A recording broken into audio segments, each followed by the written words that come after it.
there's record. There it is. Okay. Hello, everyone. Welcome to episode 7 of, let me see if I can open this shit, BrewFOs. This thing is awful. There we go. My guest today is NIK BARKER. He is a awesome vocalist. Cheers, Nick, by the way. Cheers, mate. I'm cheersing you with some lemon honey and Barely ginger awake. tea. Ginger tea. Barely awake. It's hey. I'm a dad now, so you know. How many do you I was doing your intro. I was trying to, get the people. I mean, if you don't know Nick, he's a dad now, like you just said. No, but he's a vocalist, he's a vocal coach and a vocal artist. So he can do it all. His voice is amazing. I found out about 12 Foot Ninja kind of late in the game. This is the band he was previously the singer for, but I found out about them in 2018. I kind of was late to the game, and I'm such a fan of Nick. He has an amazing voice. His range, his creativity with vocals is awesome. And we've met before because I saw that he was vocal coaching, and I was like, man, I want to learn from this guy. He's like a master. So I hit him up. We did a lesson and we just talked the whole time. But Yeah.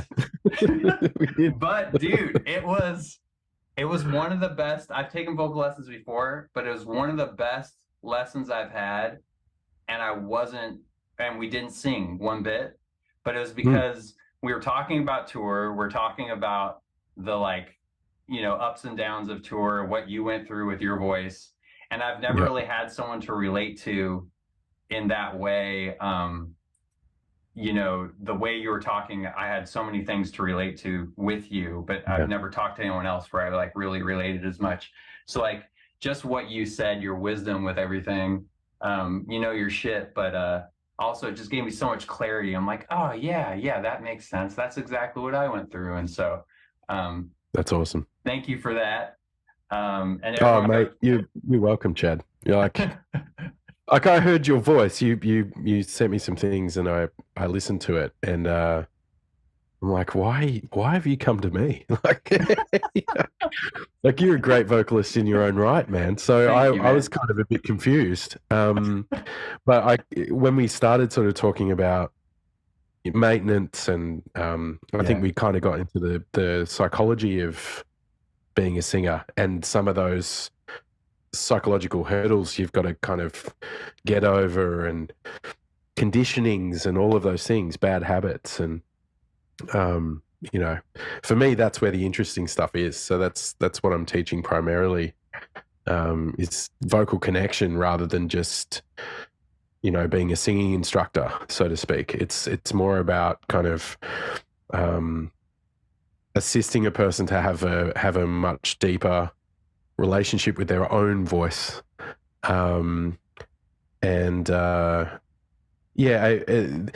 own unique understanding of that, given that their voice is entirely unique. There's no other voice like it anywhere. So it's the mentality of it too, the psychological, it's all psychological, like singing. It's all in your mind, and it's you're thinking about notes when you're singing, and you can get to a point where you don't have to think as much, but you still it's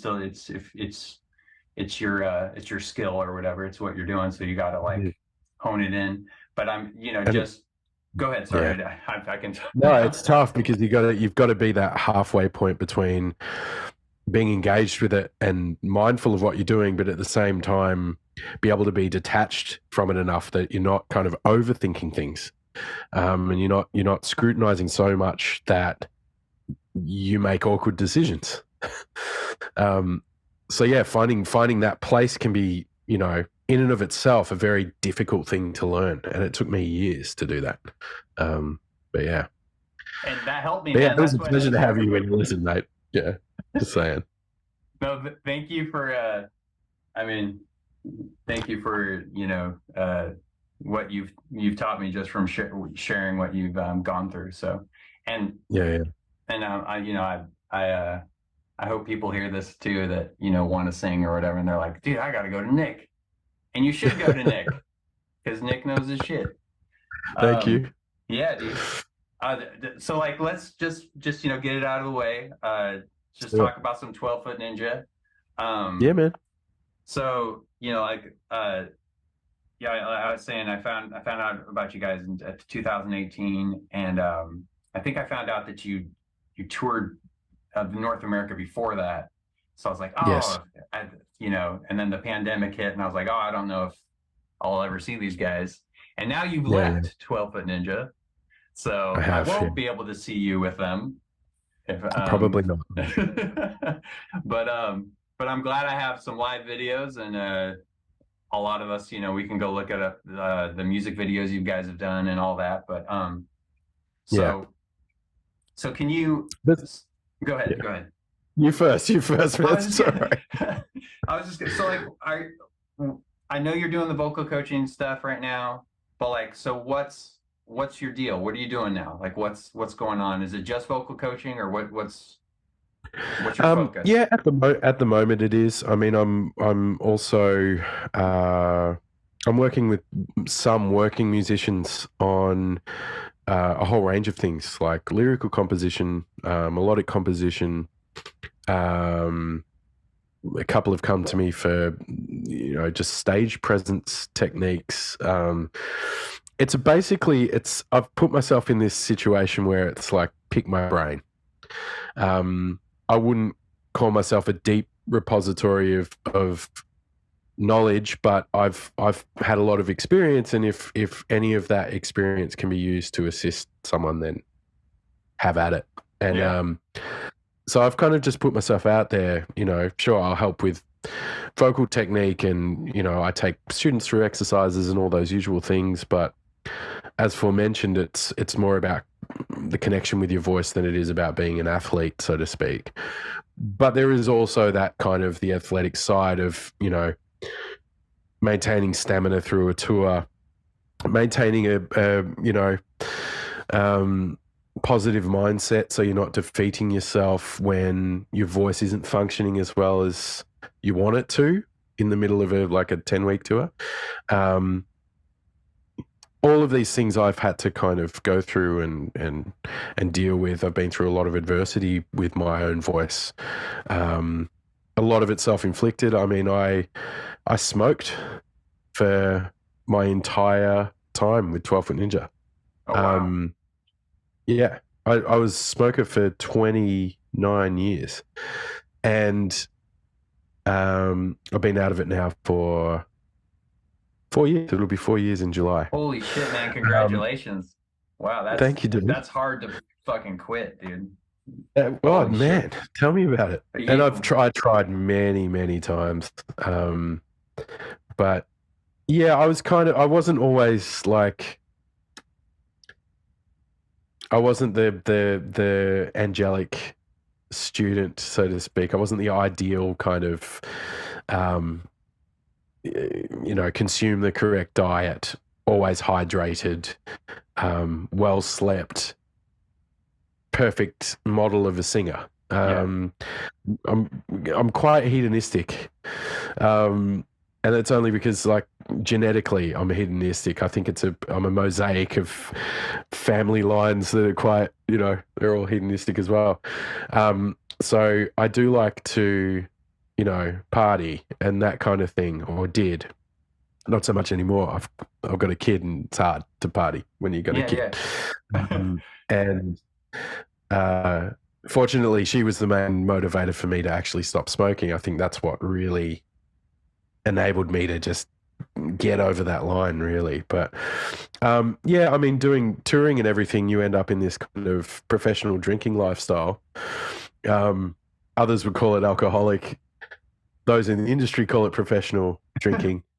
And you kind of survive on the smell of an oily rag, and at the same time, especially in the States, your diet takes a hit. Sleeping patterns are all over the place. You're living like dogs. It's just like yeah, it really throws you out, and you're just in survival mode most of the time. So for me, like I wasn't doing anything that was probably for my own benefit to assist better performances or sustenance, sustainability. So yeah, I learned a lot from all of that, and I had to, once it started actually affecting my voice and affecting things that I could do with it, I had to change it.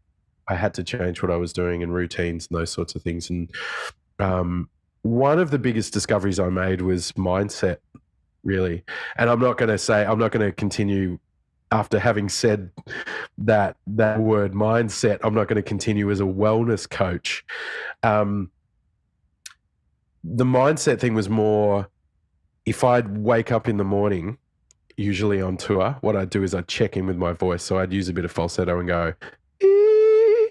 And if I had that, I knew I could probably do a show. And he's a baritone, everybody. He just falsettoed like that, and this guy's a baritone. So that was. I'm a baritone. I'm a baritone. That was beautiful. You probably can't hear it because I'm all nasally at the moment. I've had a cold for the last few days, but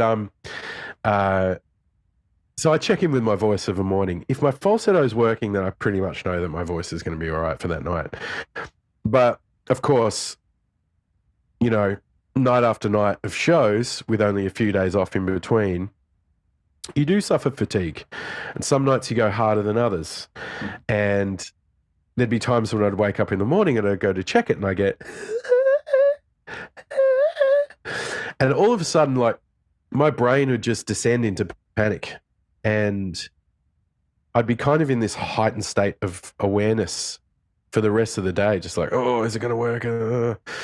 And it was a terrible place to be. And of course, you're creating tension, and you're creating, you're kind of creating conditions that make it very, very hard to sing naturally.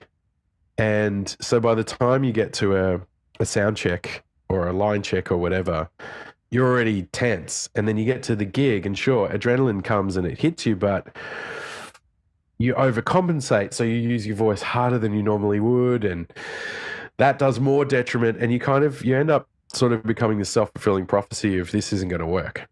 And yeah, I was definitely the example of that. Fortunately, I've never had nodules or anything, so I've never been hospitalized. So that's good.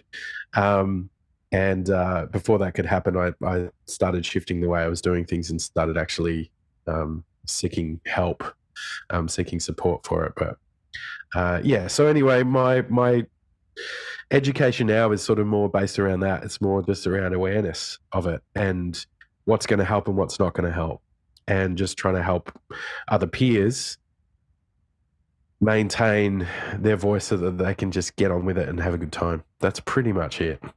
That's good, dude. That's awesome. I think too, just every student that you're going to teach, you're going to learn while you're teaching them too, because everyone's voice is different, everyone's mindset is different. So like, it's just going to make you sharpen your craft even more too, which is it's so cool. It's really cool, man. Yeah.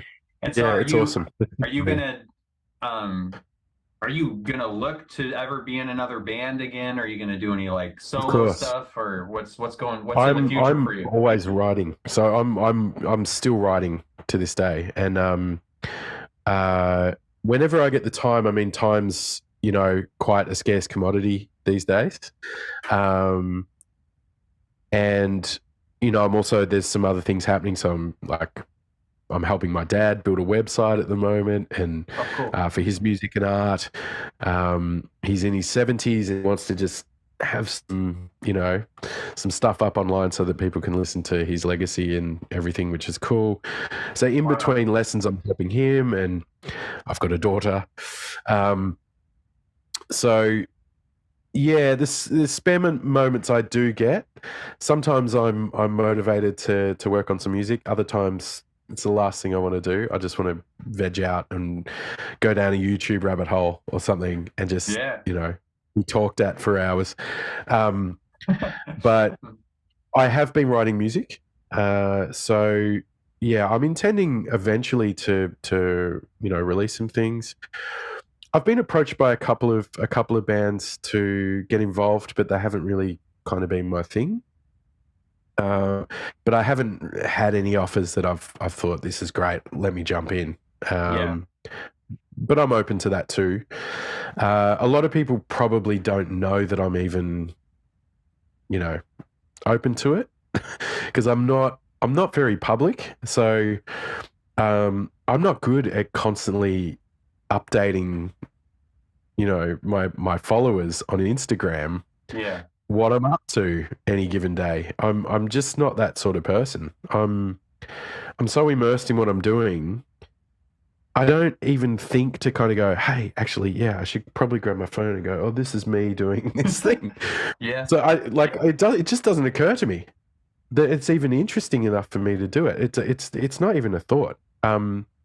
So I don't update anyone. I don't, it's not like me in the studio going, hey, still at it, and like showing all the gear. Well, thank you for doing this then, because this will update some people, that, Sure. know who you are and Sure. listen to you. And I hope, people that don't know you, that, they know you, which is awesome. So, Yeah. Yeah. I but I appreciate totally it, hear what you're saying, man. Like I'm still trying to, I've talked to you a little bit about this before, but I'm still trying to get used to that whole thing of, I told you I like entertaining, but I don't like the attention afterwards. Yes. And so I'm still trying to trying to find a balance of it. And Yeah. but with social media, it's a little easier for me because I'm not actually in a big group of people, or I'm not like around a ton of people. Like I can entertain people, but then I always have to like run away and hide. And Yeah. so Yeah. like Instagram or social media, it's almost like I know people are going to be watching this, and it is going to be attention afterwards. But my whole thought process in this was, the whole UAP thing kind of brought me into this, because I was like, something's going on here. What the hell is going on here? And Yeah. this is bigger than me, and not everyone's interested, and I'm interested. So maybe if I start talking to people about this, other people will get interested and be like, wait, Chad's right, something's going on here. And all these these pilots are right and whatever. And not only that, if I talk to someone like you, that's, you're such an insane vocalist and you have such a skill, and there's some people that want to learn, they can learn from you directly and they can hear from you, or and I think that's also I am available. I am available. He is available and to everyone. I'm totally available. He's not single, but he's I'm not available single for vocals. no, but I'm available. Yeah. I'll talk to anyone. I get messaged all the time by a lot of random people. My inbox is insane. My Instagram inbox in particular is just, I find it hard to keep track of conversations, and I'm pretty poor at it actually. So I've started flagging conversations so that I can scroll through and go, oh, I was having a conversation. Oh yeah, there it is. Yeah. I'm 46, so I'm like almost at that cusp where it's going to get lost. So I've got to kind of second guess myself and go, you're probably going to forget this, mate. So flag that. But anyway, I get a lot of people just crawling into my DMs, just going, hey, just thought I'd let you know I love your shit. And it's lovely. But I'll talk to anyone. So yeah, I'm approachable. I just don't put up a whole heap of posts. And I say that, I don't know if that's a permanent thing. I'm getting hassled by students, Chad, to be more present online, and to maybe aim higher with my career and put myself out there for once, and open the doors to my private life. And maybe I will do that. I'm not sure. Or maybe just like oh, sorry, I didn't mean to cut you off. Go ahead. No, that's fine. I was just saying maybe like a reel here and there that's like a minute long, and it's like one of your lesson tips. Like, hey, I bet you people will love that, Like, I think it's probably a good idea that I do that stuff, at least so that people know I'm alive still. Just like, oh, good, he's not dead. Excellent. But yeah, I've had a few people suggest I do like a Patreon. I've got some things coming up sort of in the future, a few collaborations with some other artists, a couple of students. And yeah, the thought had crossed my mind maybe to document those things, and also sort of document my process, how I go about, doing my thing, and how I write, how I construct lyrics, like how do I do it, and the things that I don't necessarily think are interesting to anyone else are probably more interesting than I think they are. So that has dawned on me. It's just, pulling my finger out and actually getting something out there, I think. No, I hear you, man. It's this, how technology just moves so fast too, that it's like it's still moving like faster and faster. But like I don't even think we're even still, like, as a civilization, like ready for even what social media is. Like we're just still trying to like figure it out, and like it's so disruptive and it's so cool and it's so like, and then now here's Chat GPT and here's Bard and here's all this shit, and we're just like, oh wait, we're getting used to social media still, and okay, I don't know. And we're still dealing with kind of the after effects of its initial introduction to our lives.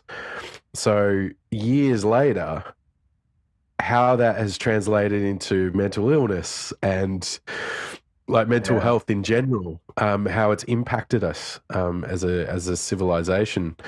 We're only just kind of on the verge of really thoroughly investigating that, and it's ongoing. And then these new things get piled on top. It's like the UAP thing. I believe that it's such a massive can of worms, like social media, that it creates a cognitive dissonance where you've got one or two choices. You either engage with it and kind of and learn to adapt to those new technologies or information or whatever the case may be, or you completely shut yourself off to it and go, it's too much, it's too big.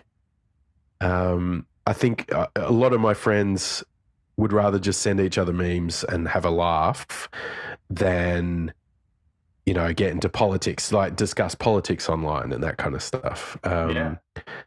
And I've moved that way myself, man. I migrated off Facebook during the pandemic, the first year of the pandemic.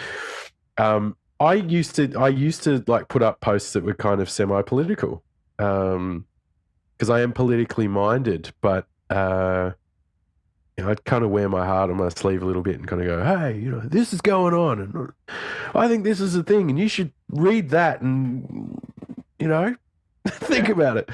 And I was kind of using it as a bit of a pulpit, and which I don't judge. I just kind of I do look back at it and go, well, was it necessary? Not necessarily, but I just wanted to know I wanted people to know where I was at, and I ended up during that first year of the pandemic, I was getting into arguments with people because they were putting all these like massive conspiracy theories out online. They were sharing like extreme right-wing news media. So they were like, while people are trying to kind of come to terms with that mass amount of data and information that's being poured out by the government and the media, you've also got all this alternative media hitting you with all of their kind of alternative facts. And then you got your friends that are like, I've been doing some research and here's ivermectin. Here's like, and it was too much for me mentally. And I started just arguing with people. And I got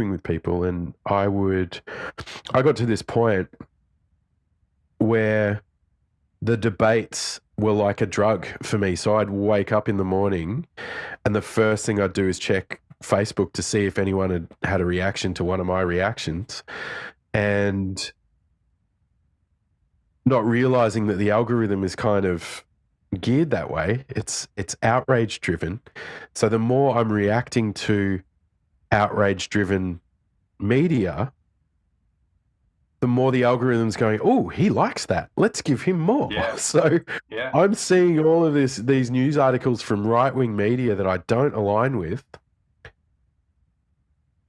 and I'm getting more and more outraged. And it was weird how it dawned on me, but this guy reported me to, because I was using my pseudonym, Kin, or Kinetic, and the only reason why I used Etic as in kinetic, the only reason why I used Etic as a surname was because Facebook had approached me and said, you can't just have a singular name, you need a surname to continue this page. Okay, Etic, Kinetic. So it was like it's just a pseudonym. And I got into a debate with this guy who was also using a pseudonym for a name. And he reported me to Facebook. So they've come to me and gone, right, you need to verify your ID. You need to change your name to your legal name. And it really angered me. And all of a sudden, it just dawned. And I went, oh, well, I'm part of this, like, outrage machine. And it was the very thing that I was kind of calling out. I was calling out boomers for their outrage. The media that I'm watching is all outrage media, and there I was, outraged. Just getting sucked into it. Yeah. It's like, wow, isn't it easy to get caught in that vortex? And it was having a mental effect on me. It was detrimental to my mental health. So I went, okay, I'm migrating the profile to a page, and I'm just going to walk away from it and just use it to advertise things that I do in the future. So, up until now, it's been all about vocal coaching because that's what I've been doing for the last 5 years. So I'm just using it as a medium just to go, hey, if you're interested in this, because I've got, I think it's only 5,000 followers or something, but that's enough people for me to just kind of go, hey, if you're interested in lessons, check it out. So now it's just an advertising platform for me. But yeah, dude, I had to shut it off. So it was that thing. It's either I adapt to the outrage and keep going and keep fighting, standing on my hill that I'm willing to die on, or shut it down. So I shut it down. No, dude, I thank you for sharing that, because I think so many people kind of went through that. I came from a very religious background. I've shared this before on BrewFOs, but like I grew up Christian. I went to, I was going to church all the time. I was a worship leader. I was going to Bible study. I was really in it, man. And I left in my early 20s, and it was one of the hardest things I've ever done, because it's such a paradigm shift, and especially when you grow up in it and all your friends and family are in it. But then during the pandemic, I'm still connected to all of these people, and seeing some of the stuff they're posting, even some of the people I wouldn't think would be posting some stuff, but some of it was like scary, like talking about civil wars and God's wrath and like all this stuff. So I was just like, man. So I was doing it was kind of firing me up, because there's a part of me that, now this is more of me now, but there's me now, like I came from it, so I'm a little more forgiving, and like I understand where that mindset is. But I was like, man, like how, in my head, like, well, how can you be so stupid, or like whatever, like, and just like trying to like post and like say something like, but it was just like, now when I look back at it, it was just like, it's not going to do anything. It's just going to make somebody angrier. But the better thing would be like, would Jesus want a civil war? Or like, would Jesus want to like kill another person, or would Jesus want guns, or just like certain things like that. But like I hear where you were coming from, and like I think other people kind of got sucked into that. And it's even when there's so many trolls online, I know you guys even have a music video about a troll, I think, but yes. it's very funny. Uh, you know, like if you engage with a troll, and if you engage, no matter, you know, there's a lot on UAP Twitter, by the way, but there's a lot in every, you know, whatever Twitter or whatever, you know, whatever social media. But Yep. if you engage with them, you're feeding them, you know, it's like you're just feeding them no matter what. If comments like your music sucks, you know, 12-foot ninja sounds like, I don't know, whatever, or, you know, it's like, Oh, mate, you should check out our YouTube. You should check out our YouTube comments. There's some brilliant stuff in there. Like, my God, I can't read it anymore because it puts me in this really strange place. Stevic used to react to them. Well, not react. He has this way of you know, he can be a real smart ass if he wants to. Like he's quite intelligent that way, and so he would just kind of turn people's comments back on them, and cool. But he's engaging them, and some of us in the band would say, "Dude, you got to stop engaging him. Like, stop. You're just giving him more ammunition." But yeah, I can't read him anymore. It's like half of me laughs at it and the other half's like, oh man, did you have to say that? Like, really? And there's a part of me that's like, all right, I want to look them up. I want to look at their YouTube channel. I want to see their achievements. I'll follow them up on Instagram, check them out, do some spying. Who's this? Oh, he's from Wisconsin. Let's see if I can look him up in the local directory. Let's see if I can. Find who this is. Yeah, it's like, who's this guy? Yeah, he's calling me sausage fingers or whatever. You know, it's like, but yeah, engaging in it is that you get sucked into that vortex. So yeah, and you've got to kind of everyone detach. Out there, just don't respond. You know, that's the best. That's the best tool. Learn to laugh at it. I think learn to laugh at it more than anything. It's just people like. If you put it down to what it really is, it's some guy sitting in his computer going, "Your band sucks." Yeah. Oh no, your band is shit. Yeah. No, I hate this band. You know, and it's like, enter that, I'll get him. And it's just some guy. It's just some guy or some gal, and they're just like they got nothing better to do. Yeah. In that moment, and.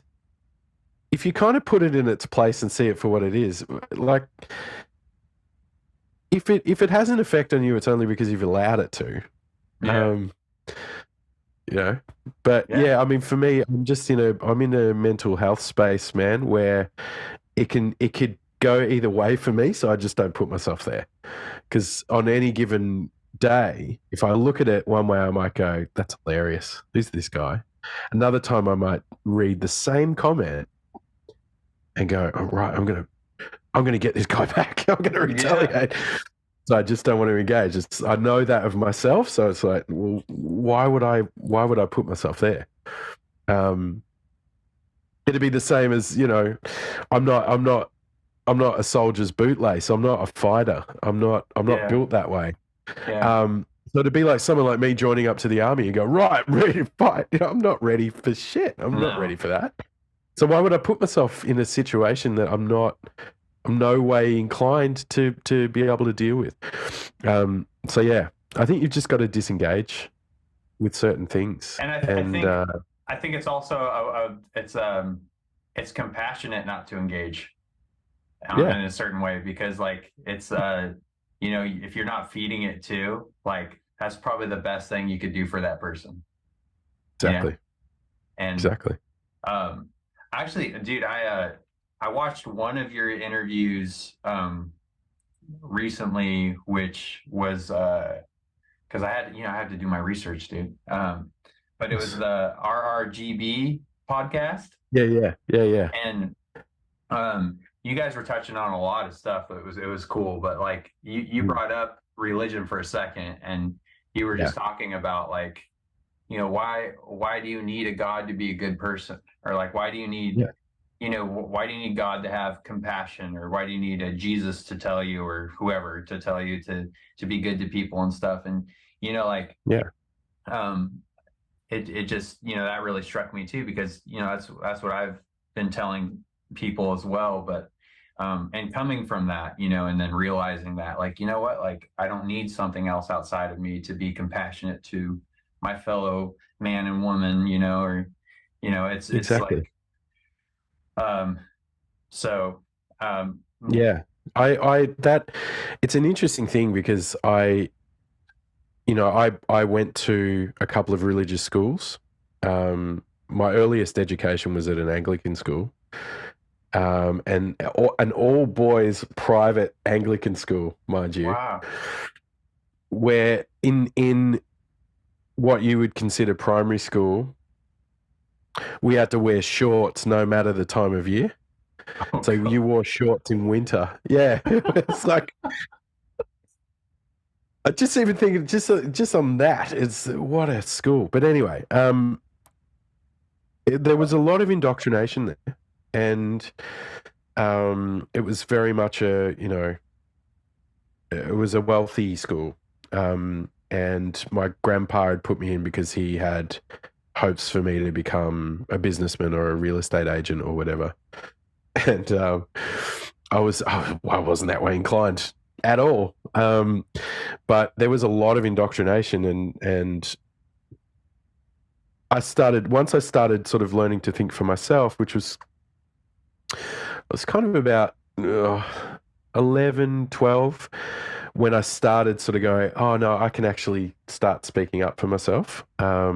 Until then, I just kind of kept quiet and wouldn't tell anyone how I felt about things, and didn't want to, spoil the apple cart, that kind of thing, and I'll rock the boat. And I've been listening to a lot of metal since I was about 9 years old. I'd been put onto thrash metal, and which was very socially conscious, especially in the 80s. It was all about social issues, and bands like Anthrax, and they were all talking about very social issues. And I would be listening to this in headphones, walking to and from school on the daily, and then having this unusual kind of reflection of, hypocrisy and everything at school. And so religion was a major part of that.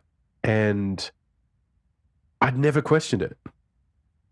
I didn't quite believe it as a kid.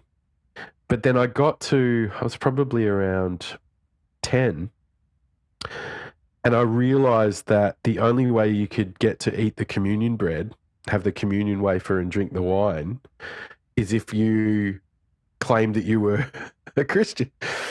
And I wanted to be a part of the ritual without any of the theosophy.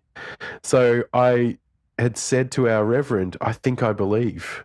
And just so I could line up at our chapel services and have a little sip of wine and a communion wafer, just to be a part of the ritual. Yeah. But then I saw redundancy in that, and it was like, well, why?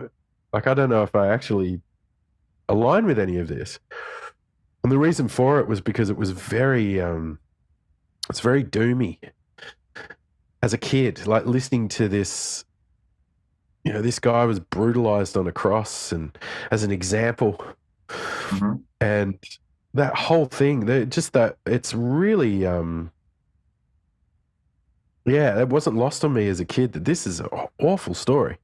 This is a really sad, tragic, horrible thing. If you don't love me, you're gonna burn. You're gonna burn. Yeah, like, why would anyone want to be involved in this? Yeah, it's like, I don't like, if my dad was like that, like, what? Yeah. I couldn't reconcile with it, and it wasn't until I kind of I came into puberty. So yeah, I did grow a pair of balls, and at least they dropped. And then I started sort of speaking up against it. And I had this incident in year 7. And you had to, in order to pass the year, you had to pass religious education. Wow. It accounted for like 60% of your mark. Wow. Yeah. So you had to pass it, right? So even if you got A's and everything else or whatever, which I never did, I was more like a B plus, C plus, sometimes D, you know, over geography and that kind of stuff. But like arts and humanities, I was okay. I wasn't excelling by any chance, but by any means. But anyway, I had this teacher, and she was really full on. She was this tiny little teacher who was very bony and very like, you listen to me. And it was all about hell and brimstone, you know, fire and brimstone and damnation and all of that stuff. And I got over it. I just kind of, it bothered me because I'm listening to all this metal music that was apparently satanic, telling you to stay positive, to make peace with yourself and stand up for other people's human rights and all of these things. And yet I've got this moral authority that's telling me that if I don't do a certain thing, I'm going to go to hell for all eternity. And I'm putting it all together just going, hang on, if I weigh this up, this is a far worse contribution the metal music has ever been to me. And so this one time in class, this teacher was yakking on about Satan. And there were kids around school that would wear like pentagrams, had pentagrams painted on their bag and stuff just to get a reaction. Would call themselves Satanists, would wear like Megadeth t-shirts under their school shirts and that sort of stuff. But they weren't really Satanists. They didn't know what it meant. I didn't really know what it meant either, but I was kind of playing around with the iconography of it. And anyway, she's going on about Satan, and something dawned on me. So I put my hand up and said, Nick, I went, okay, so you believe in Jesus, right? She's like, yep. I went, you believe in God as the father of Jesus and Jesus the son of God. You believe in these things? She's like, yes. And I went, so that makes you a Christian? And she said, yes. I went, okay, so you believe in Satan? And she goes, yes. I went, does that make you a Satanist? That's a good question. And she went, out of my class. Like screamed, shrieked. So I went out of her class. And then I think she had someone send me down to the principal, who was the father of an old mate of mine who used to come to my birthday parties. So we knew each other. So I walk into his office, I knock on his door, I walk in, he's like, Nick, what are you doing here? I'm in a bit of trouble with, I won't say her name, we'll call him Miss Mac. Yeah. And I sit down and he says, what's happened? I said, well, I asked a question in RE, religious education. He goes, what was it? I told him, and he said, that's a really good question. That's actually a really good question. And he said, and you were sent out for that? I went, yes. And anyway, with that, he kind of went, well, look, you can understand why it's probably a bit insensitive to her beliefs and all of that. But he was so understanding. I got kind of a bit of a, it's just a tap on the wrist. Don't do that again. Yeah. But anyway, she'd petitioned to have me, not attend classes for the rest of the year with her. So from that class onwards, I had to sit at a desk outside the class and do homework for other classes. And that was fine by me. Yeah.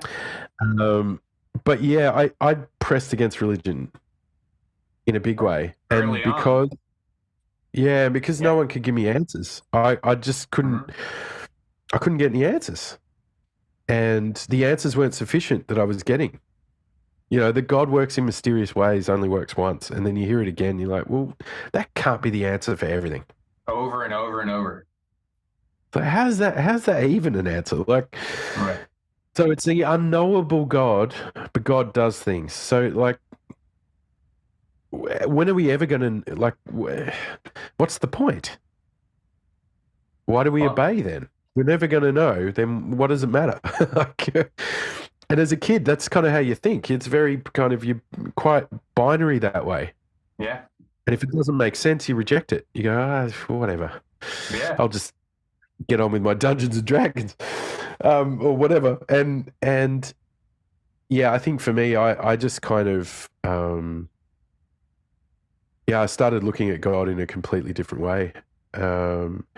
And I realized quite soon after that why people were choosing to choosing a faith and putting all their eggs in that basket. And what I came to was, it's just comfort.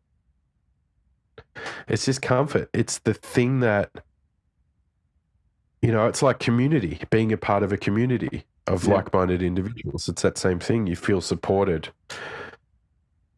when you can sort of speak your mind or share your heart or share your fears or whatever, and other people say, yeah, I totally identify with that. There's comfort in that.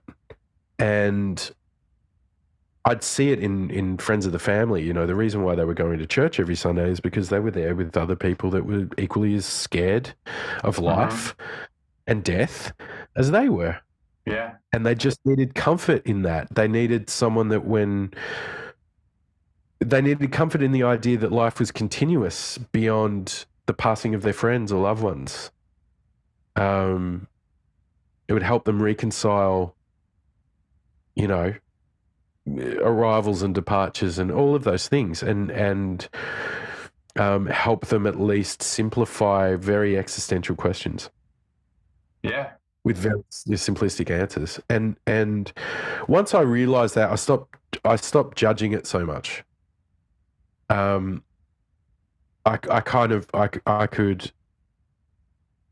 could reason it out and go, well, okay, you're a Christian, that's okay. And I had friends of many faiths throughout my schooling, and I'd learned things from them about customs, principles, ethics, morals, values, all of those things. And I could extrapolate things from that and go, wow, what is compassion in the Hindu sense? What is this dharma? What is destiny? So I learned a lot about humans that way, and just social interactions and how to have a conversation with someone that doesn't agree with you, and which is really, really vital and important, rather than debating them on Facebook and trying to get arguments purposefully just so you can get a hit of dopamine from it. But yeah, I just realized, it's comfort. It's whatever gets you through the night, as John Lennon would say. And I just started getting my comfort from music, and as a teenager, lots of weed and video games. Yeah. Dude, that's man, for sure. Comfort is especially, religion is definitely, there's that comfort, there's that community. Here's the answers, here's what you should do, here's how you stay in line. That's I know that's, people, the majority, I would say the majority of us, that it helps you feel safe. It helps you, that I don't need to have questions, because this is just the answer. Like this book is just the answer. Either if Jesus is the answer, or whatever it is, whatever religion. When I left, it was I do, and when I've mentioned this on BrewFOs, and I mentioned this to you, but when I was diagnosed as autistic, I realized that I realized more about myself, and how looking back at my past, growing up as a kid, and touring in bands, and like all the whole thing, how I deal with friends and stuff, but also like looking back at like when I was in religion, like how the questions, I had so many questions. I've always had questions, and I'd question pastors, and I'd question quote unquote prophets or whatever, they would come in, and I would want to talk to them after, because in the Bible, Jesus would stay after, when he was a kid, he would stay after in the synagogue, and he would talk to all the priests or rabbis or whatever, and he would ask them questions. And I was like, oh, I should do that too, you know. But I always had all these questions, and like you were saying, like they couldn't answer. But you know, I guess where I'm going with this is, you know, the comfort thing is, I've always realized that comfort thing, and no matter what it is, that like I kind of want to get out of my comfort zone, because I know that's where I grow the most, and I always want to question, and I want to question everything. And like, I've been taking cold showers every day for 6 years, and that's still hard. I took one this morning, and I took one before this, because I was like, you know, I always get nervous before I talk to anyone. I'm not nervous to talk to you, but I'm nervous that a lot of people are probably going to watch this. And so I'm like, oh, crap, you know? Me too. Me too. Yeah, okay, you know, I'm talking to you going, I'm probably waffling on. I'll probably watch this and go, gee, I don't know what it is. Every time, dude. I do it every time. So thank you for saying that, because no, I love hearing everything you've said so far is so awesome. So keep rambling on, and if I'm rambling on, I'm sorry, everyone. But dude, no, it's just we're chatting, you know. But getting out of the comfort zone, I get that. I get that. I think there's a safety to staying in the same place. That's all. It's like not having to leave the nest. And even though leaving the nest is informative, it's like when we started sort of touring overseas with the band, with TFN, I started learning so much about myself, because all of a sudden I was in all of these kind of environments and scenarios I'd never seen before.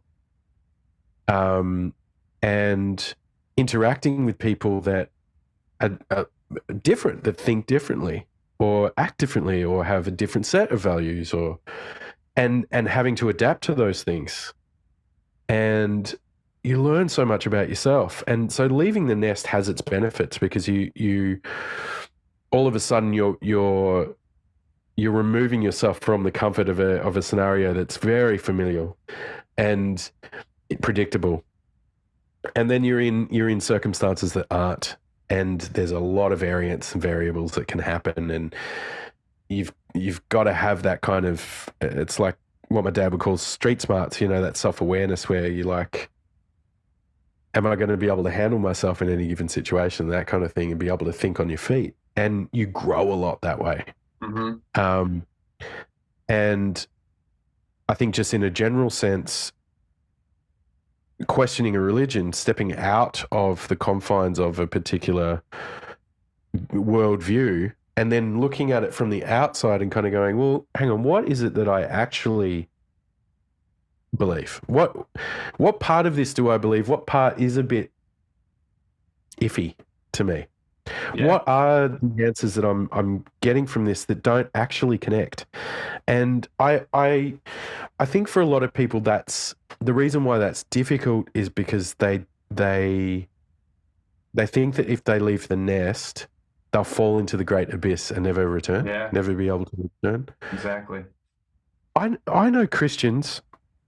I've made friends with some Christians. One in particular, he challenges his own beliefs all the time. And he evolves the way he feels about things. He's evolved his Christianity over time. He's trying to find a much deeper meaning in those teachings than just the surface value. And the meaning is his connection to things, his place, and the meaning of his existence and everything. So it's fascinating talking to him, because he changes. His point of view will shift and grow, and he's very articulate about it, very intelligent, hyper intelligent. But he does it because he was drawn to it, and it helped him when he needed it. It was there for him when he needed it the most. And I can't take that away from him, because I don't see it the same way. It's like, well, if it's informing you, awesome. That's great. You know, I hope you find yourself in that. That's brilliant. he managed to kind of leave the nest and question it, look back at it, and kind of go, what doesn't work for me? Mm. And there are aspects of it that don't work for him that he's kind of disregarded and gone, well, that's what a lot of others think, within this faith. But I don't agree with that aspect of it. And I think that's quite worldly in and of itself. But most people don't want to do that because they're worried that, they're either going to get caught up in some, satanic abyss. Yeah. That in their moment of weakness, and the weakness being the strength to be able to question your own beliefs, because it takes a lot of guts to do that, to challenge your own bias. The church teaches you that. If you question, Satan will come along and and grab you. That's when you're at your weakest. So it's, is it any wonder that people find it difficult to just step outside and examine themselves a bit closer, examine the book. If I hear another person bloody quote Leviticus again to support their bigotry or whatever, it's like, what are you? What, serious? Just step outside of that for a second and be reasonable, be rational about that, because none of that makes any sense anymore. Not in this world that we live in. Isn't it crazy, man, that we're like, it seems, we're definitely in a control system in so many ways, but like, just it's definitely like when you look at the division around the world, I would, religion's always like kind of number one when it pops up, like when you trace it back, like the root cause of a lot of things, like right now, we're in the US, right? So like, like hear what's going on, just with when you look at the big fights with stuff, and it's mainly like, it's like a Christian, the root of it is a Christian belief that's trying to, or is successfully making law or like some type of like policy that's happening. And it's like, wow, that's crazy. Like when just everybody step back. Hey, Christians, just step back for a second, would Jesus make laws to do this and that and Jesus is your guys' like number one dude. So like, I was telling you earlier, like, would Jesus be cool with that? Like if you just ask that simple question to a Christian, they're usually like, oh, like, crap. But I think the version of Jesus that a lot of people adhere to in the States, and this was the thing I kind of learnt from a lot of people over there when we toured over there, was that they've like built him up to be, he's like the perfect serviceman. He's like the perfect soldier. He's the soldier of God. And he's a Republican. And it's weird. It's like, hang on, no, it's not that I necessarily believe that Jesus actually ever existed, but if you actually look at the text, the guy was a liberal and was very much about socialism, and he'd want universal health care. Totally. I'm sure he would. If he could, he would heal everyone. Yeah. He was that kind of guy. But I could never reconcile with the idea that the ultimate goal of a Christian is to be a better Christian. So to be a better follower of Jesus than to be Jesus himself. I could never identify with that. It didn't make sense to me. You got this guy that was miraculous and saying, hey, this is how it should be. So he's supposedly telling you of his own moral compass and value, and supposedly born of the heart of God. So like straight from the horse's mouth, so to speak, of being a good human being, a balanced human being that seeks equity and equality for everyone, and all of that. And rather than making that the goal of your Christian journey or your Christian evolution, to actually embody those qualities and be as close to that guiding principle as possible, that it's more like, no, we're just going to shout loudly at other people that don't believe in Jesus, and we're going to tell them why they're wrong. And not only that, we're going to condemn them to hell, and we're going to tell them that they're libtards, and we're going to tell them. It blows my mind, man. That Yeah. No, for it sure. really does. Yeah, like, wouldn't you be your faith? I don't understand why you can't be your faith. You know, I mean, recently you guys have had it over there, Roe v. Wade, you know, Yeah. all of that controversy, which is crazy. Frank Zappa said it, you know, really well, that you guys are headed towards a theocracy of essentially. Yep. A fascist theocracy, he said, actually. Whoops. But it's looking more and more like that. And that the absurd gets rolled into it as well. So you got QAnon all rolled into the God story, and Trump as Christ, and all of that nonsense. It's a narrative that's constantly shifting, and I think interestingly enough, it's like the narrative of the Bible can shift and be malleable, made to,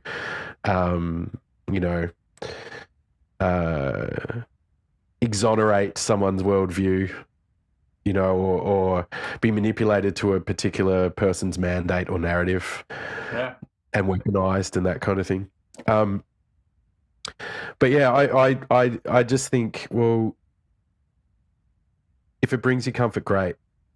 Cool. If you believe in something because it brings you joy and community, a sense of community and harmony and love, and gives you a reason to live, even better.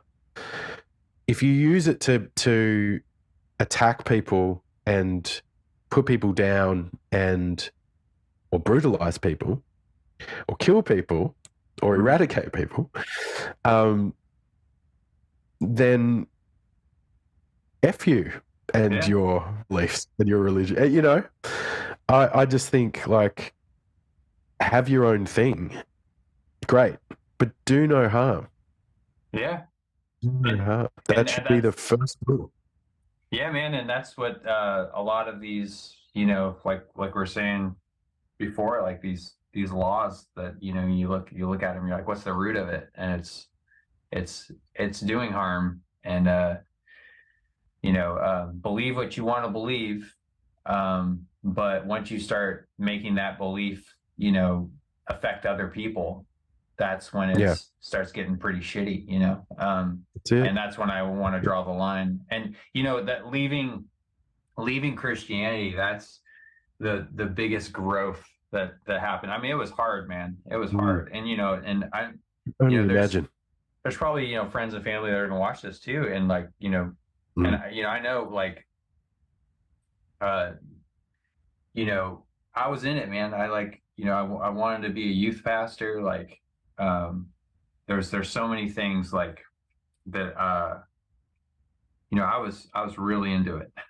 And but leaving it, you know, it made me have, you know, get uncomfortable. I had to leave the nest. I had to question everything. I was in a very dark place for a little bit, you know, and I was like, you know, I remembered when I was a kid, my grandma used to watch, my grandma and grandpa, they used to show me Star Trek, and I would watch Star Trek all the time. And I remember thinking, wow, this is so much cooler. Like, I want that to be the future after I die. Like, I want that to be what's happening. In my head as a kid, like, what do you do in heaven? You get to worship Jesus forever in heaven. And it's like, congratulations. Oh, okay. You know, like, that sounds so awful. Like, what are you doing? Like, and I know a lot of people are, but Star Trek was always like, it was so, like, rad to me. Like, I was like, that's what the fucking future is going to be, you know? And it was, it was almost like my secret religion was Star Trek, like growing up, because Yeah, like I thought that is the future where we're all working together and all we want to do is learn. We just want to learn, yeah, man. That's all we want to do. Like, and we get that's to it. learn from other civilizations and all this stuff. But Yeah, like, learn to be diplomatic with people that we don't align with, in a an ethical or moral sense. That's really it's kind of Star Trek's an interesting one on that level because it is about that universality, which on a microcosmic level could be, added to that kind of that paradigm, that theocratic paradigm between religions, mhm. whereas the religions can't communicate to each other. It's the same as the Romulans, and Exactly, man. Yeah. No, it's about communication, effective communication, and forwarding existence, not just humanity and human beings, but existence itself, forwarding its progression through the cosmos. Unfortunately, God's only really tied up on this planet. yeah, just this planet.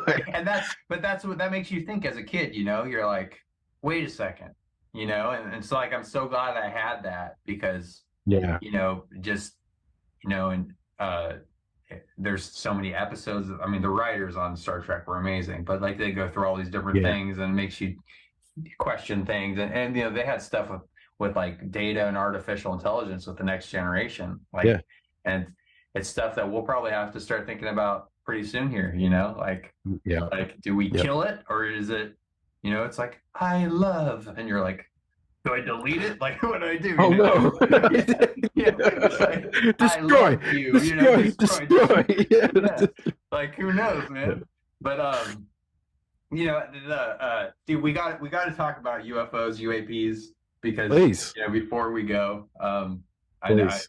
I don't even know how long we've been going here. We've been going a little over an hour. It's funny. I just quickly I saw that Gary Nolan thing today, Yeah. um, which is fascinating. I've been following UFOs and UAPs for a while, Oh wow. not as closely as some of my friends, but Yeah. um, I've been interested. I read Chariots of the Gods in my teens, and I'd been exposed because my mum was kind of in and around spiritualist and New Age circles and that kind of thing. So, um, a lot of concepts like the Nephilim Yeah. and what we call the Anunnaki, which you call the Anunnaki. They were all concepts that were they became very normalized and familiar. Okay. So I started the whole idea of ancient aliens, and this was in the 90s. This was like early 90s. Yeah.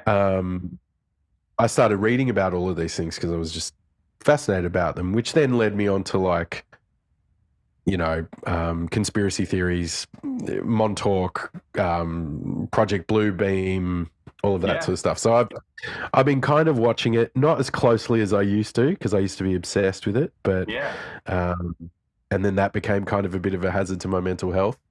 But yeah, I saw the Gary Nolan thing was fascinating, and that whistleblower program is now it's opening the door to Congress, Yeah. which is huge, a huge thing. And So even it's the exciting. legislation now, that like it's the first time in history we have UAP legislation, which Yeah, it's wild. are you familiar with Ross Coulthart at all? A little, Seven News, not Seven enough. News Australia. Yeah, But yeah, he he's been saying it the last, like, because Ross is kind of like no bullshit. He's I mean, the guy's like won all these walkie awards, and like the yeah, guy's like he's known for being a badass investigative journalist. yeah, He hasn't covered UAPs until I think he started like 2019. Um yeah. uh his book, I've plugged this before, but In Plain Sight. Awesome. Um, Yeah, People getting like interested in UAPs, you should read that because it's yeah, I will. basically he's like this is bullshit. I'm such a good investigative journalist. I'm gonna just put this to bed, you know? Just And bunk it. Yeah, as yeah, soon as he got into it, he's like, shit. And, yeah. but like, you know, last, was it this month or was it last month? He was like, hey, in the next few months, it's going to be a different world. And I'm like, Yeah. what? Like hearing him say that, I'm like, that's, you know, and I don't believe anything now. That's another thing from leaving Christianity. Like Mm. I was in belief my whole life. So now it's Yep. just like, I will learn things. I'll take data, I'll take information in, and I'll Sure. have knowledge about it. And then if something else changes, then I'll switch and be like, okay, this is what's true, you know? So, Yes. hearing him say that is wild for me because I know how no bullshit he is. But I guess that's a big deal. Like what you just said with Gary Nolan, you know, it's, by the way, I know I've brought it up before, but people don't know who Gary Nolan is. He's a doctor, professor at Stanford. Yeah. And guy's got, you know, over 40 patents. He's written over Yeah. 300 like articles. You know, He's super qualified. He's super like qualified. ridiculous. He's still working there. Like he's not like he doesn't. Yeah. So So hearing someone like that sort of saying, "Hey, we're like right on the precipice of this data flow," is really, really cool because yeah, that's what I guess anyone that's followed this has been waiting for, that real penny to drop. In the same way, I think it's healthy, your position, like rather than just going, yeah, this is real. Yeah, I believe it. It's real. It's, yeah, everything Bob Lazar said is real, you know, all of that stuff. It's good information. And it's wild how detailed the accounts are of witnesses, of, you know, high-ranking military officials, like all of that stuff. It's fascinating, and it's there's so much of it out there to wade through and read through, and you know, you could probably spend a lifetime reading everything. Oh yeah. But I think it's healthier to just kind of go, well, cool, all right. I'm leaning towards the idea that yes, there are things happening now where it's documented. We don't know what it is, but someone knows what it is. Yeah. And sooner or later, we're going to have access to that same information, that those dots will be connected. And so soon we're going to probably know what's going on. And I think that's just in and of itself is exciting, whether or not it's real, whether or not it's Project Bluebeam and it's just holographics or whatever. We're going to find out.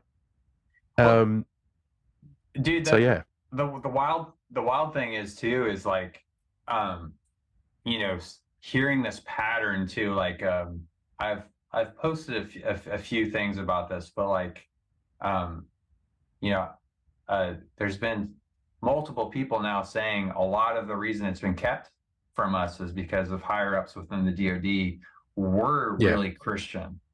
They really were really fundamentalist Christians, and they're like, that is Satan. It's satanic, just like you were saying earlier. You know, like, you know, it's like threatened God. Yeah. And because God is earth-based. So if it's out of that jurisdiction, then what is it? What's it going to do to people? And you know, there's this professor of I think she's chair of religious. I always get this messed up. Sorry, Diana Pasulka, but she's chair of religious studies at North Carolina. In North Carolina University, Wilmington. I think that's how you say it. But her book American Cosmic is amazing. But she said, you know, that she's heard that, because she talks to so many people and she knows, you know, so many people in like intelligence, and she's friends with Gary Nolan, and like she says a big deal is like with these, you know, these DoD people is like the world won't be able to handle it because of, you know, most of the world is religious. So like think about that, like if there's something more intelligent, and it's, I'm not saying it's aliens, by the way, like I've brought this up before, like it could be something that's lived here this whole time it's It like could be before us. us. It could be an ancient form of us that's more advanced. Like we Exactly. don't really don't know what it is. Yeah. You know, But it could be. You know, there was a theory that floated around years ago. I think it was propagated more by the Disclosure Project and Dr. Greer, and about there being multidimensional entities yeah. that weren't actually of the third dimensional plane, that were existed in other octaves, and could come and go as they pleased, and that kind of Yeah. thing, and are of such a form that we couldn't really understand it.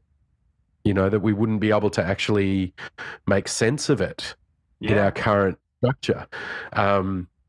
That would completely shatter our perception of reality and how it worked, and all of that. So whatever it is, I think even if it was, let's say, us, a much more ancient form of us that became more progressive, or ourselves from the future coming back to visit, whatever it's going to be, it's going to completely change everything.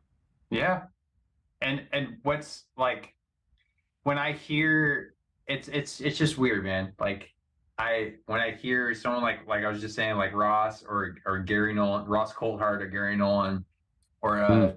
John Ramirez, he's an ex-CIA guy. Yeah. He's doing his final interview, I think, this week, but he said he's doing his final interview before disclosure. And I'm like, Yes. okay, that's Yeah, they're wild. But like like it's just like they're all saying it. They're all yeah, going here. It's like we're right at the cusp. It's okay. yeah. What's it Here gonna you be? go. I don't know. Like what Okay. is this shit? Even if it comes out, it's all bullshit. That will Yeah, change everything forever too. yeah, We will be forever changed, whatever the outcome is, I think, and it will move us forward. yeah. Because change It is will move hard, us but forward. change is good, man. And I think, whatever it is, like, dude, like, I gotta say this because I haven't said this I don't think I've said this yet. No, but on BrewFOs, like, I was reading a lot of Jacques Vallée, and Mm, I haven't read all his books, but his stuff, it's just accounts through history, and it's more yeah. like it's just so weird, man. Like there'll be an account from like a police officer or some person in the woods, or like someone like way back, like you know uh the 800s, or like to the 1200s, or like and it'll be priests, or it'll be like whatever, but it's all these weird accounts, and they're similar to like accounts that people have today, and it just Mm, makes me kind of weirded out. But um this whole chat GPT thing, like with art, like how it'll make art but like something's a little off, like these sightings, that's how they are sometimes. It's like the sighting yeah. will be a little off, and then I'm like, Yes. oh shit, like what if it's not aliens, but like what if it's like artificial intelligence just trying to like show us something that we can kind of understand, but like it's a Yes. little off. Like Yes. I was reading this account, this guy like sees this craft land, and he like goes up, and he's like, oh, and he thought someone crashed, and he goes up, and there's this weird looking like blimp thing that kind of looks like an aircraft, and there's this dude that's kind of like a little, overweight or whatever, and he's like got overalls on, but his eyes are a little weird, like they're kind of like off, and his face looks a little weird, and he's like Yeah. like talking like, and the words kind of make sense, but they don't, and then he's all like fixes his craft and then flies away, and the guy's like, Yeah. why was he dressed in overalls if he's like a quote Yeah. unquote alien? And why do you kind of look like some farmer? And why was it like a blimp craft? Like Yeah. it's almost like it's like chat GPT or like artificial Yeah. intelligence trying to be like, Try to make it look normal. Yeah. yeah, or this Look is where normal. you guys are going, and it's Yeah. kind of Yeah. like an image.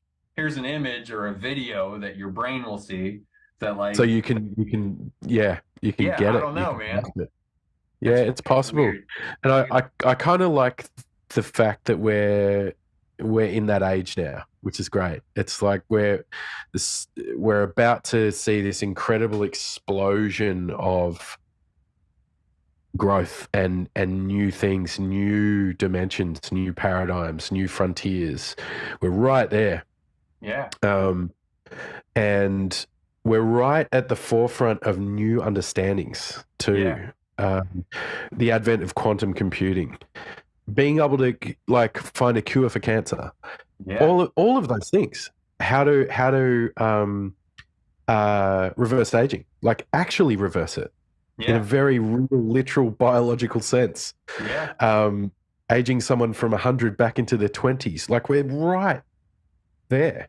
Dr. David Sinclair, I think, is yes. He's really doing that. So yeah, he's right awesome. there. Yeah. The Oculus stuff they were doing with mice and all like wild and worth looking up, people, if you haven't looked into that. This quantum computing, there was one that I found recently about quantum computing. If you just type into YouTube, I can't remember the name of the company, but if you just type in quantum computer dimensional gateway, there's a I can't remember his name for the life of me, and I'm not going to look it up in the middle of a podcast, but talking about how it's basically, it's kind of opening almost like what we would consider in our own understanding of it, a dimensional gateway and a portal into another kind of, I guess, almost like a parallel dimension, for want of a better descriptor. But what him saying that what's on the other side of that is like a very real living entity. Oh wow. Okay. Yeah, and it's like, okay, and people have watched this and go, whoa, is this like a portal to hell or what is it? Yeah. But they've kind of detected these things and they're studying these things and they're trying to figure it out. There's a computer that they built that they believe is drawing energy resources from other dimensions, and it's crazy. Like we're right at the cusp of this real explosion of growth, and consciousness. It's really exciting. And consciousness, finally getting it, what that is. Being able to answer these questions. I think once we do, that's when we can take these giant leaps, and sort of come out of the dark ages. I still really do believe that we're kind of, even though we're in the 21st century, we're kind of still medieval in our understanding of the world. In our mindset too. Like we're still talking about who fucks who and like what is going on here. Like like are you kidding me? We're still talking about that? Like when I was a kid, I thought we were going to be Star Trek by now. Like I was saying, like what the hell are we doing? I'm still waiting for hoverboards, man. I'm still waiting for my hoverboard. Like, and yet here we are. It's wild. It is going to fundamentally change things, and I think a lot of people at the moment are getting hung up on, the dumbing down of society and. I do occasionally tune into Joey B. Tunes and, his kind of take on social media and the dumbing down of younger generations and everything. And I get that. But the access those kids are going to have to this new era, a lot of this is going to shift and change anyway. The era of TikTok will be done. That too shall pass.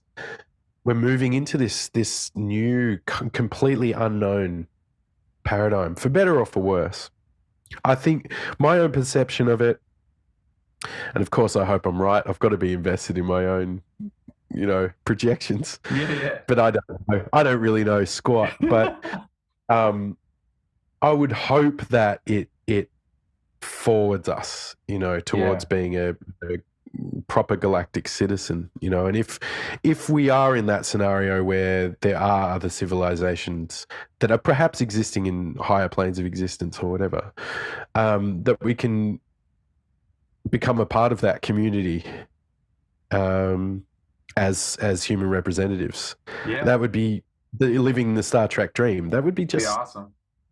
that'd be the best thing ever. Well, yeah, I mean, I think if you know that there's something that's more advanced, or there's a non-human intelligence, again, I'm not saying it's aliens, but if it's a non-human intelligence, like, I think there will be that kind of paradigm shift. It might be slow, but like people will start being like, those people are like, your color of skin, they'll be like, wait a second, there's stuff that's smarter than us. I'm not the top dog here. At the top of the exactly. Oh wait, we're all just humans and we're all in this together, and then it's just like, what does gender matter if, like, there's something that's totally different than us? Like, why does any of this shit matter? None of it matters anyway. Like, just love each other and be good.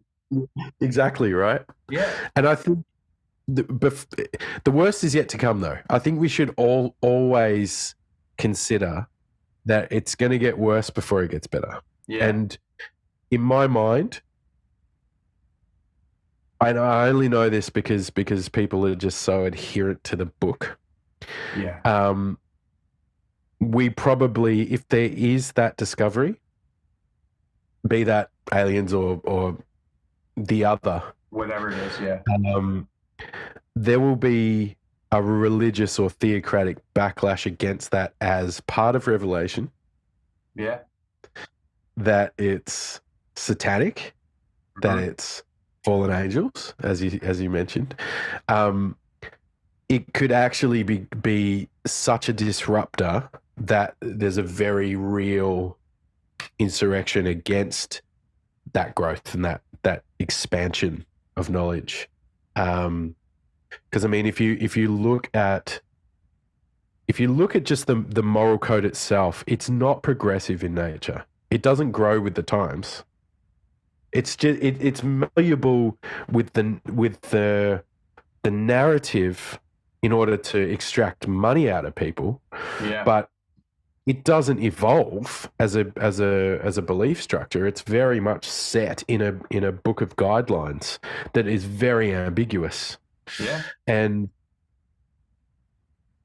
so I can imagine that the cognitive dissonance will be so great and so impactful that there'll be a very physical, real, fiery reaction to it. So as much as I'm readying the idea within myself that, yes, we're going to make it through this, guys. No, it's a good warning, man. The other side of me that's like, well, first, before that, we've got to deal with the mud in the bottom of the dirt in the bottom of the bucket. And what that means is as that water's pouring in, all that mud's coming up to the surface, and it's really going to come up. Yeah. And people are going to be forced to question their existence and all of that, which can be very, very volatile for people. Can be very, can be wrought with danger. So I'm looking at that side of it as well. As great as the advent of post-truth. Yeah. We've still got to get through post-truth, and yeah, I think there's still a long way to go. Yeah, man. But I'm hoping it'll accelerate. That's all. I think too, some people might start new religions with it. Like they might actually start worshiping whatever it is. Yeah. But I mean, that's the main deal, though. Is with BrewFOs is like the whole reason I started this too is just it's real. Like we have like legislation. All these pilots have come through. Like our Congress is telling us it's real. DOD is finally saying, like, a little bit, but they're just saying, yeah, it's real. Ex-presidents are saying it. Heads of CIA, like since the fucking 60s.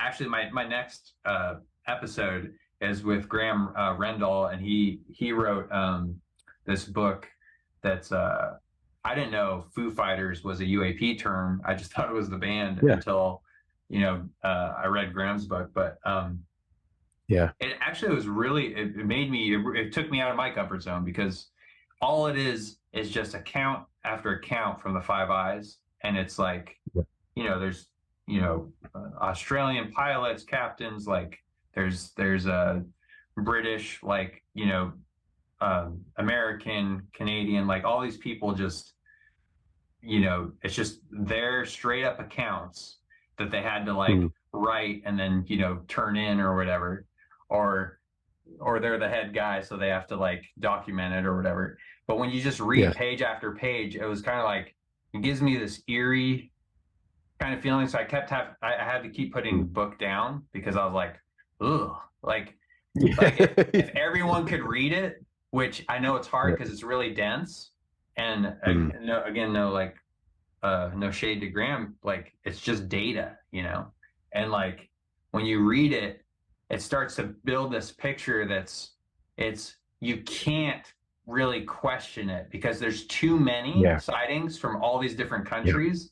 And then when you start, there's this one part where they put I didn't even know this happened, but there's POWs. They put these Nazis or Germans, they put them in this room and then they bug the room because they're like, we want to know their secret technology. What they know. Yeah. And then all of them are like seeing shit and they're talking about it and they thought it was us.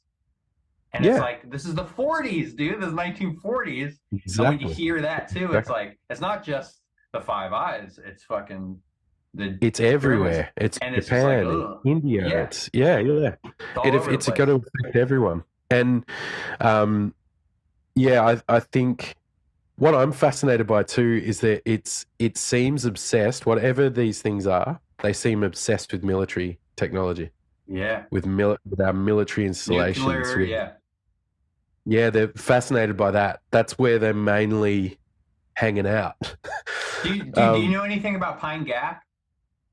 Yeah. Isn't Pine Gap out? Like I never knew about that until Ross Coulthart's book, but I didn't know about Pine Gap. It's a well-known installation. Yeah, it's a well-known installation here in Australia. It's just it's kept under secrecy, but a lot of people believe it has a multitude of functions. But I remember reading things as a teenager about there was like a psychic task force that was based there that were doing like remote viewings and that stuff, and then other people saying, oh, they've got aliens there, or there's been a lot of hypotheses about what it actually is.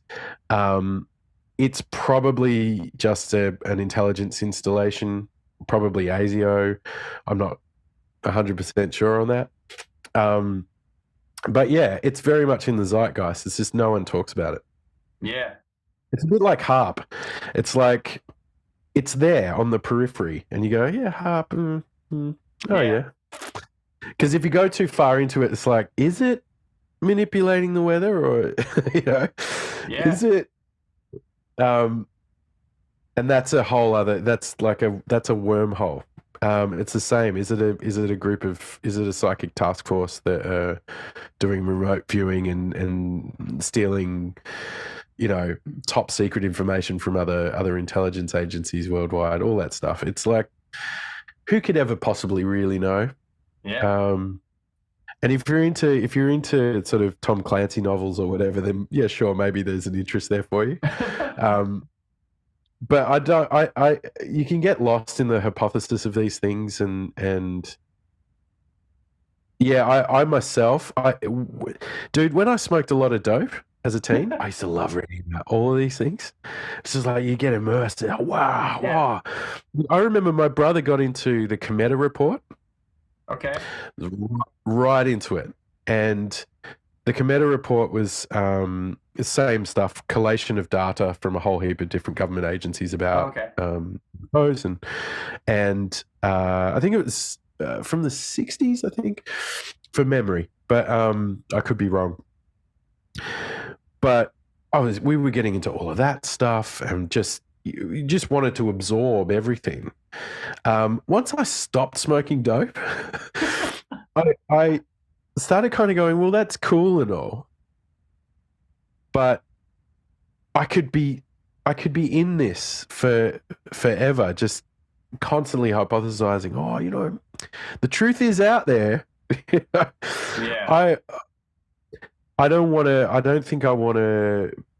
I don't think I want to be occupied with that all the time. I think having a certain amount of bandwidth open to the possibility, the realm of possibilities, as far as quantum computing or maybe intelligence or whatever is concerned, yeah, cool, that's great. I think it's healthy, but being obsessed by it is a totally different thing. So I think I've been doing my best since not smoking dope to just avoid going too far down the rabbit hole about this stuff, and just waiting to see what comes out naturally. What comes out. I just switched to CBD, man. I went from the THC to the CBD because it's more of just the body and helps inflammation and all that. But like exactly, no shame to cannabis. Like, I still think that should be federally legal here, and I think so too. I think hemp is an amazing crop that will change the world if it will. They make hemp clothes and hemp oil, and they made hemp cars that run on hemp oil, and but that's a whole nother thing. But yeah, man, this is crazy. I mean, we're at like an hour and 40. I don't want to keep you too much longer. That's all good, man. I guess let's just leave on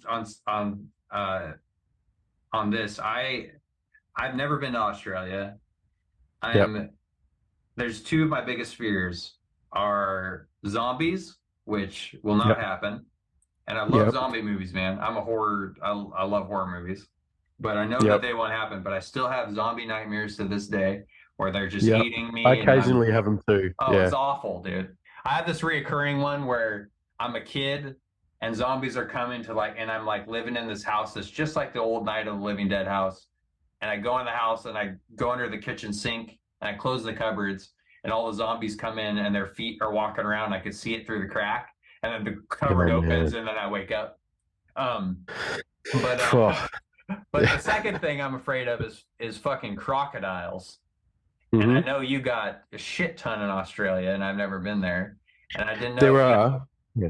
You don't have any crazy experiences or seen any of them, or is there anything you know about crocodiles? Only one. I know it's random, but it's written down on my notebook. Crocodiles. No, but they're more up the top north because it's tropical up there. It's closer to the equator, so it's it's quite warm up there, quite hot, and the climate's is right for them up there. It's quite humid. But yeah, I had an experience because there's freshwater crocodiles and saltwater crocodiles. The freshwater ones will hang out in rivers, and the saltwater ones will actually swim out to sea. And I was up in a town in Western Australia, right at the northern, almost near the very northern part of Western Australia, when I think it was about 19 or 20 at the time. And the beaches there are just beautiful. It's a place called Broome, and lovely place. And they've got a massive crocodile farm there, and I think it was Albie Mangle's crocodile farm. If you don't know Albie Mangles, look him up. Some of his videos from the 80s are something to behold. But anyway, it's for some old ancient Australian history. But anyway, I remember there was this nudist beach, and I was there with my mum, and my mum's like, "Oh, you can just get naked here and hang out." And I'm like, "Oh, I don't think I want to do that." So, but I'm there, and there's a whole heap of nudists, and there's these guys standing proudly, and their dicks flapping in the wind. And dude, your mom's rad. Your mom's cool. Yeah. Oh my God, where am I? But anyway, I decided I'm going to go out for a swim. Yeah.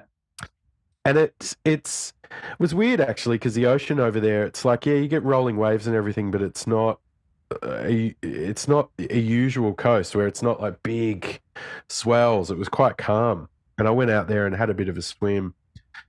And anyway, this lady swam up to me and went, "You've got to get out now." And I'm like, "Oh, okay."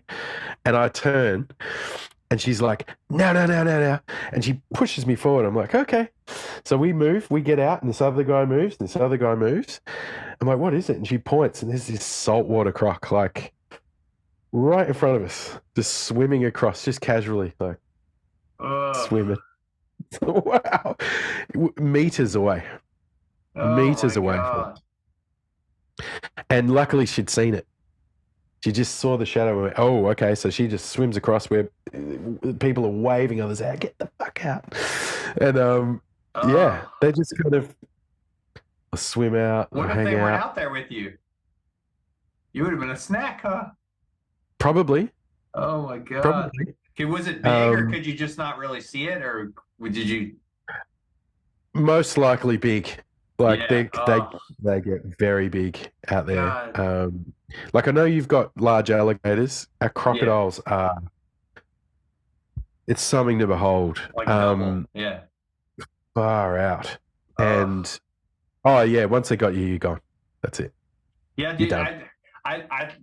Those are my two biggest fears, and I was like, oh man, like Australia, I've always wanted to go. I haven't gone, but like there's so much shit there that can kill you. And crocodiles are one of my biggest things that I'm like, oh, like. And well, you got to come south then to where we are. There's no crocs here, but there are fun web spiders, which are the most dangerous spiders in the world. But, do you get those at your house or anything? Yeah, we got them. If this camera was portable, I would take it outside and show you exact spots where they live, and they're the deadliest spiders in the world. My wife would freak out about that. Oh my God, man. Yeah. But they avoid you. They don't want anything to do with you. They try to stay out of it. Do you know anyone that's been bit or anything? I know a couple of people that have been bitten, yeah. Yeah, it's not as dire as you think, but you've got to go to hospital. Like you've got to get to the hospital.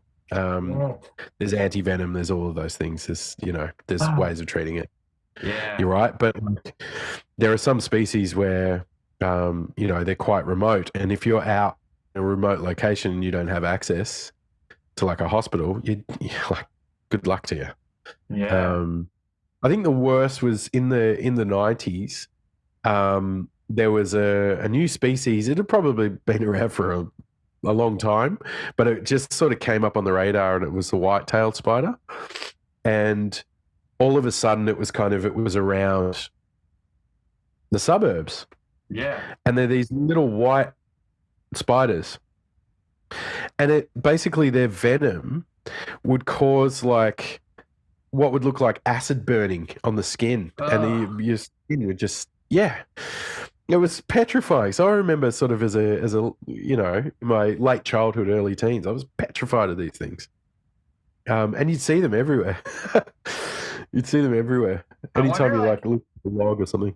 There's like, I wonder if there's like a more like a hardy consciousness of like Australians than like other people because you guys have so much danger like all over the place, You kind of get aware of these things. Like it's definitely an awareness of where they would be. Yeah. Like whenever if the conditions are right, and the grass is long enough, you probably you can pretty much get a sense of whether or not there's a snake. Like all of that. So you kind of grow up with that. But yeah, it's in those more rural places, those remote communities like Broome and places like that, they're super aware of it. Yeah. Super aware. Like, like even shifts in the weather, they'll go, oh, okay, that means this is going to happen now, and the crocs are going to come out, and you're like, oh, okay, all right, we're going to go. It's pretty amazing. But yeah, you grow up with it, so it's normalized. I think a lot of Australians relish it in the fact that Americans think that anything here will wants to kill you, so therefore that makes us tough. Yeah. I mean, I think it. I'm like, man, they're tougher than I am because I'm like, just as a. I used to be a fish, and I can't swim in the ocean now without thinking about sharks. So, but sorry, what you're saying? You remember what? Well, you do. You swim at a beach here. Yeah.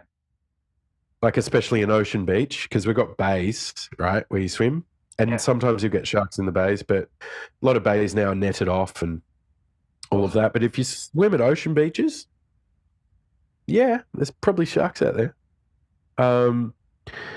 But what was I saying? You're saying I remember something. I cut you off. I'm sorry. That's all right. Yeah, I remember the first time we came to the States, and we went drinking with these guys after a gig somewhere. I were at this bar, and I just ended up talking to this dude, and one of the first things he said to me was, "Oh, you're from Australia, yeah?" And I'm like, "Yeah." He goes, "Oh, that's cool, man. Do you ever wrestled a croc like this?" And I'm like, "Wrestled a croc?" He's like, "Yeah." I'm like, "Oh, mate, like all the time." All the time. I think someone else in the band's like, "Oh, mate, yeah, just like a week ago, there was one in my backyard." None of us have ever wrestled. Yeah, just get out of here. But I think that image of Australia is it's a little bit of a distorted view from the point of view that like there are spiders and everything, but you'll likely survive your trip over here. If you ever do come over here, Chad. I will. You'll likely survive. I will, man. I need to. Yep. Again, I gotta get out of my comfort zone. That's my main thing as I grow and learn. I just want to keep getting out of my comfort zone, So it's a good goal, man. Yeah. It's hard, but it's supposed to be. I know. Well, if you ever do come down to Melbourne and hang out. We'll drink some brews. I'll take you around to some of the awesome local breweries around here. Because there's a lot of really good breweries. A lot of really good local beers here. Yeah. Oh, awesome. Yeah. Dude. Same. But likewise, if you ever come out to San Diego is like. Dude, I love San Diego. So yeah, if I am out there, I'll think of you and I'll hit you up. Please do, man. This has been awesome, dude. It's is there anything else? Like, do you want to make anyone aware of anything, or you good? Get a lesson, y'all. Get a lesson. I'm still playing music. There will be things happening. I don't know if I'm doing a Patreon. I might. I don't know if I'll join a band. I might. I don't know. I don't know what's going to happen, but I will continue writing and playing music and other things. So if you're interested in keeping up with that, keep up with that. I'm on Instagram mainly. I'll put your links. I got a Facebook page that I barely look at, but you can communicate through Messenger with me. Hit me up in the DMs on Instagram. I'll happily have a chat with you about anything. Hell that's it, man. No, that's great, dude. That's awesome. Well, dude, thank you so much for doing this. I'll hit you up. Don't be a stranger. This has been awesome, great. Man. Please. Yeah. And, awesome. Maybe after if disclosure happens, we can do this again and just talk about it and be like, what the hell, dude? We'll have a little Zoom party or something. That'd be rad. Cool. Yeah. Awesome, dude. All right. Well, have a good rest of your day. Thanks for doing this. I will. Thank you. You too. Right. All right. Cheers, brother. Peace. Peace.